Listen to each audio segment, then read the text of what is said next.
전능하사 천지를 만드신 하나님 아버지를 내가 믿사오며 그 외아들 우리 주 예수 그리스도를 믿사오니 이는 성령으로 잉태하사 동정녀 마리아에게 나시고 본디오 빌라도에게 고난을 받으사 십자가에 못 박혀 죽으시고 장사한 지 사흘 만에 죽은 자 가운데에서 다시 살아나시며 하늘에 오르사 전능하신 하나님 우편에 앉아 계시다가 저리로서 산자와 죽은 자의 심판하러 오시리라. 성령을 믿사오며 거룩한 공회와 성도가 서로 교통하는 것과 죄를 사하여 주시는 것과 몸이 다시 사는 것과 영원히 사는 것을 믿사옵나이다. 아멘.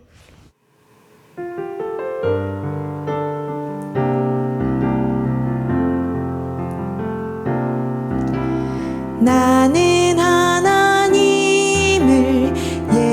예배하는 예배자입니다.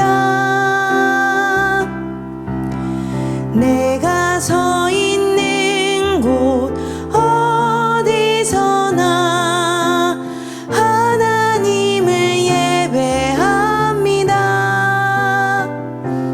내 영혼 거룩한 은혜를 향하여 내 마음 완전한 하나님 향하여 이곳에서 바로 이 시간 하나님을 예배합니다.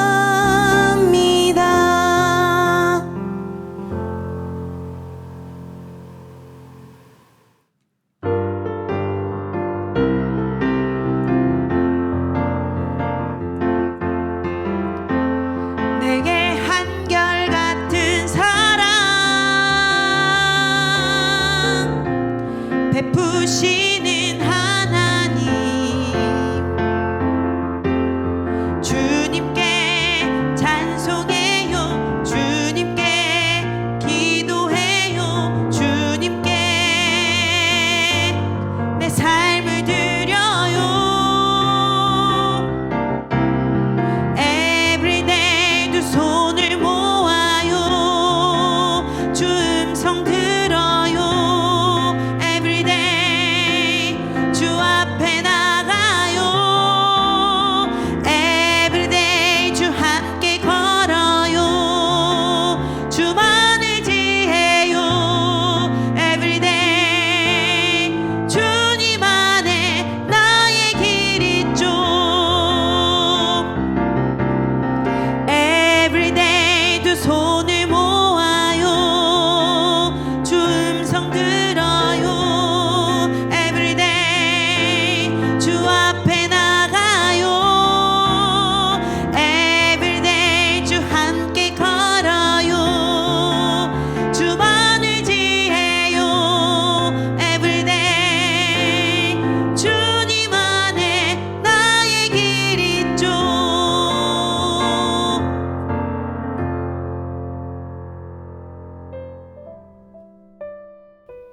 오늘의 말씀은 이사야 12장 1절에서 6절 말씀입니다. 그 날에 내가 말하기를 여호와여 주께서 전에는 내게 노하셨사오나 이제는 주의 진노가 돌아섰고 또 주께서 나를 안위하시오니 내가 주께 감사하겠나이다 할 것이니라. 보라 하나님은 나의 구원이시라. 내가 신뢰하고 두려움이 없으리니 주 여호와는 나의 힘이시며 나의 노래이시며 나의 구원이심이라. 그러므로 너희가 기쁨으로 구원의 오물들에서 물을 기르리로다. 그날에 너희가 또 말하기를 여호와께 감사하라. 그의 이름을 부르며 그의 행하심을 만국 중에 선포하며 그의 이름이 높다 하라. 여호와를 찬송할 것은 극히 아름다운 일을 하셨음이니 이를 온 땅에 알게 할지어다. 시온의 주민아 소리 높여 부르라. 이스라엘의 거룩하신 이가 너희 중에서 크심이니라 할 것이니라. 아멘. 친구들 한 주 동안 잘 지냈나요? 오늘은 유튜브로 이렇게 만납니다. 지난주에는 우리가 줌으로 만났는데 오늘은 이렇게 또 유튜브로 만나네요. 여러분들 어떠한 모습으로 예배를 드릴지 매우 궁금합니다.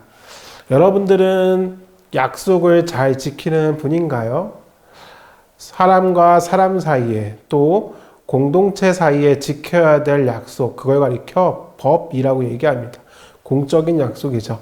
어느 나라에 엄한 왕이 있었습니다. 그 왕은 매우 엄하게 그 법을 다스렸습니다. 그래서 이 왕은 직접 재판을 주관하기도 했는데요. 이 나라의 법에는 물건을 훔친 자는 오른손을 자른다라고 하는 법이 있었어요. 되게 무섭죠. 그러니까 뭔가를 훔치면 손이 잘리는 거예요. 오른손이. 어느 날 나이 든 한 여인이 붙잡혀 왔습니다. 어린아처럼 왕은 이 여인에게 묻습니다. 당신은 남의 물건을 훔쳤습니까? 여자가 대답했죠. 예, 그렇습니다. 다시 한번 묻습니다. 정말로 물건을 훔쳤습니까? 이 나이 많은 여인이 대답합니다. 네, 그러합니다, 전하라고. 그러자 왕이 이렇게 얘기합니다. 어머니, 왜 그러셨나요? 알고 봤더니 이 나이 많은 여인은 이 엄한 왕의 엄마였던 거예요. 왕은 고민에 빠졌습니다.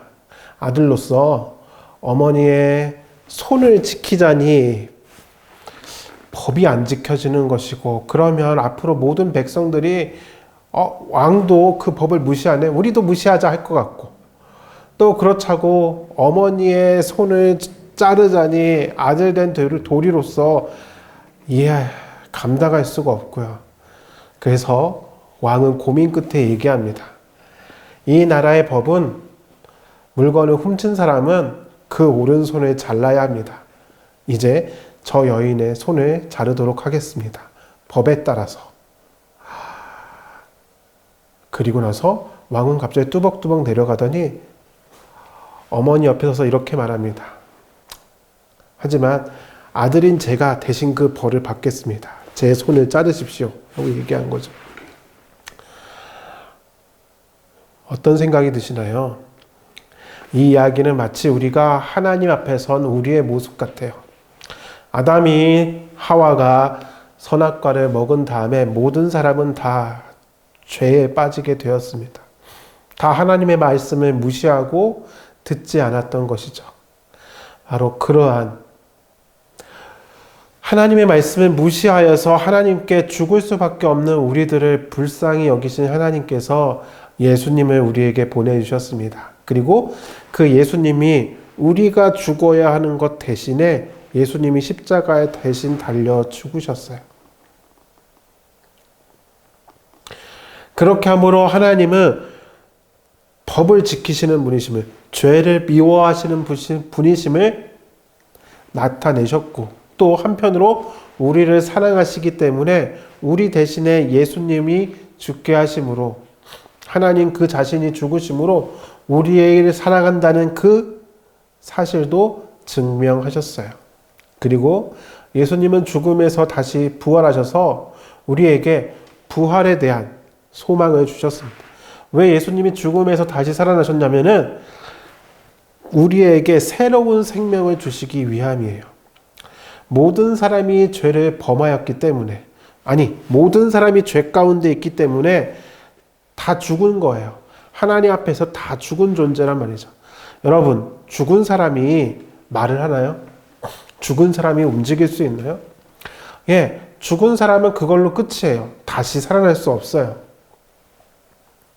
그런데 다시 사신 예수님께서 우리에게 새로운 생명을 주셔서 우리로 하여금 죽음 가운데서, 영적으로 죽음 가운데서 다시 살아나게 하셨어요. 그게 바로 거듭났다라는 거예요. 예수님이 우리에게 오셔서 새로운 생명을 주신 거죠. 부활하심으로 말미암아 말이죠. 오늘 우리가 읽은 이사야 12장 말씀은 바로 그러한 내용을 담고 있습니다. 함께 보실까요? 그날에 네가 말하기를 여호와여 주께서 전에는 내게 노하셨사오나 이제는 주의 진노가 돌아섰고 또 주께서 나를 안위하시오니 내가 주께 감사하겠나이다 할 것이니라. 하나님은 우리에게 진노하셨다. 즉 쉽게 말해서 화가 나셨다는 거죠. 매우 분노하셨어요. 왜? 죄를 범하였기 때문에. 하나님은 우리와 함께 하시기 위해서, 우리를 위해서 이 세상을 만드시고 해와 달과 별들도 만드시고 에덴의 동산도 만드셔서 자, 나와 함께 있자라고 하셨는데 아담과 하와가 죄를 범했어요. 죄가 있는 존재를 하나님과 함께 할 수 없으니까 멀어지게 되는 것이죠. 함께 살 수가 없는 거예요. 그것뿐만 아니라 하나님이 만드신 세상을 죄로 막 파괴시켰어요. 하나님은 용서하실 수 없었죠. 그래서 그 죄를 제거하기로 작정하셨던 거예요. 그게 바로 하나님의 진노였어요. 그런데 오늘 말씀하니까 그 진노가 돌아섰다라는 거예요. 그리고 주께서 우리에게 평안을 주셨다라는 거예요. 어떻게 그러셨느냐? 2절은 이렇게 돼 있어요. 보라, 하나님은 나의 구원이시라. 내가 신뢰하고 두려움이 없으리니 주 여호와는 나의 힘이시며 나의 노래시며 나의 구원이심이라. 하나님께서 우리를 구원해 주셨어요. 우리가 죽음 가운데 있었는데 예수님의 새로운 생명으로 우리를 다시 살게 하셨어요. 이제 우리는 예수님의 주신 그 생명을, 예수님이 우리에게 주신 그 기회를 감사하고 찬양해야 되는 거예요. 오늘 이사야 12장 말씀, 바로 그 여호와 하나님을 찬송하는, 은혜를 베푸시고 구원을 허락하신 그 하나님을 찬송하는 내용이에요. 지난 시간 우리는 하늘에 올라가신 그 예수님에 대한 이야기를 나누었습니다. 그 예수님이 다시 오실 것이라는 약속을 주셨고, 우리가 그 예수님이 십자가에 달려 죽으시고 부활하시고 그래서 우리에게 영원한 생명을 주시겠다 약속하신 그 이야기를 증거하라고 그것을 우리에게 명령하셨다는 이야기를 나누었어요. 그래요. 우리는 증인으로 살아가야 돼요. 그래서 예수님의 이야기를 증거해야 됩니다. 그런데 또 한 가지 우리에게 맡기신 일이 있어요. 아니, 우리가 해야 될 것이 있어요. 그게 무엇이냐? 우리에게 베푸신 은혜를 찬양하는 거예요. 감사하는 것이죠. 5절에 보니까 여호와를 찬송할 것은 극히 아름다운 일을 하셨음이니 이를 온 땅에 알게 할지어다. 그러니까 우리가 하나님을 찬양하고 하나님께 감사하는 것은, 그래서 우리의 입술을 열어서 고백하는 것은 단순히 와 하는 걸로 끝나는 것이 아니라 뭐라고 되어 있어요? 온 땅에 알게 할지어다. 그래요. 하나님을 찬양하는 것이 또 다른 복음을 증거하는 방법이에요. 우리가 앞에서 우리 강나리 선생님께서 그리고 김재 선생님께서 반주하고 율동하고 찬양하는 시간에 여러분은 어떻게 하나요? 혹시 입 꾹 다물고 가만히 있지 않나요? 우리가 하나님을 찬양해야 되는 이유가 뭔지 아세요? 하나님이 내게 너무나도 놀라우신 은혜를 허락하셨기 때문이에요. 내가 감당할 수 없는 구원을 허락하셨기 때문이에요. 그래서 내가 할 수 있는 것이라고, 내가 예수님을 위해서 죽을 수 없으니까요. 내가 예수님을 위해 죽는다 해서 나를 위해 죽으신 예수님의 은혜를 다 갚을 수 있는 게 아니에요. 그러면 우리가 할 수 있는 것은 그분을 찬양하는 거예요. 손을 들어 찬양하고 박수 치며 찬양하고 춤을 추며 찬양하고 하나님이 하신 그 놀라운 일들을 고백하고 널리 널리 알리는 것, 그게 바로 하나님의 우리에게 원하시는 일이에요. 이사야 12장은 바로 그 하나님의 행하신 일을 우리 찬양합시다, 더 크게 이야기합시다 라는 내용이에요. 여러분은 주님을 찬양하실 준비가 되었나요? 어떻게 하면 찬양할 수 있나요? 어떻게 하면 기뻐할 수 있나요? 예수님의 십자가 사건과 부활을 내가 믿어야 되는 거예요.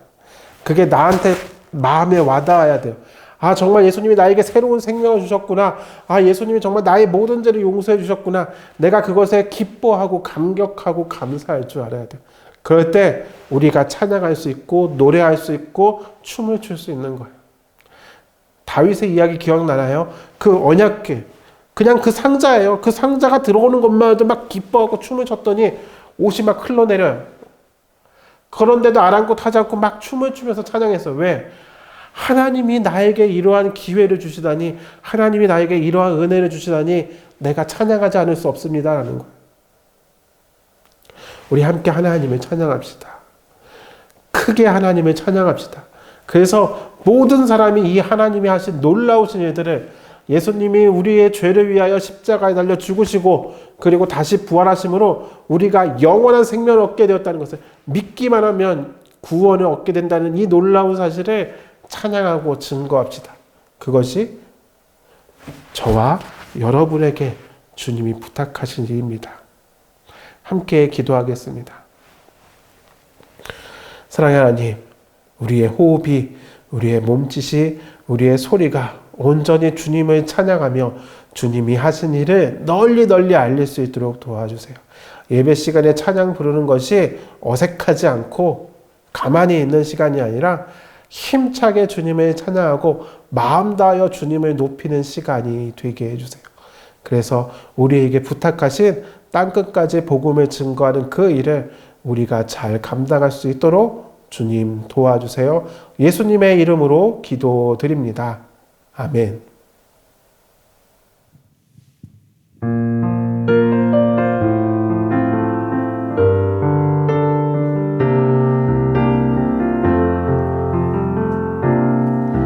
너는 샘 곁에 풍성한 나뭇가지 전능하신 분을 힘입어 살아가는 자 하나님은 너의 반석 하나님은 너의 목자 하늘의 복이 함께하리 하늘의 복이 함께하리 너는 샘 곁에 풍성한 나뭇가지 전능하신 분을 힘입어 살아가는 자 하나님은 너의 반석 하나님은 너의 목자 하늘의 복이 함께하리 하늘의 복이 함께하리